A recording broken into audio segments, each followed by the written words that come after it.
اس کی بڑھت بناتا ہوں بڑی ترتیب سے، کافیہ در کافیہ ایک لمبی. اور پھر کالر سے بات کے دوران جو بات سے بات نکالنا وہ بھی ایک شاعری ہے. ہاں مطلب آپ کو لفظوں کا کھیل آتا ہے. یہ بھی ہوتا ہے کہ کتنا ایک چیک بھی لگا ہوتا ہے اپنے اندر ہی، آپ کے اندر ہی. اور ایک چیک وہ بھی ہوتا ہے جو آپ کو ملتا ہے نام کے ریوارڈ، وہ آپ سمجھتے ہیں.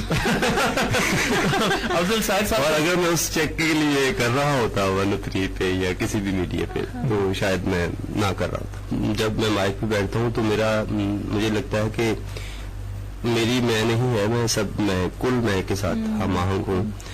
اور مجھے مطلب ایسی پرو پیپل بات کرنی ہے، زندگی کا بھلا اور اس کی خیر مانگنی ہے، سب کی بات کرنی ہے. کیا بات ہے، سب دا بھلا تے سب دی خیر. ہاں.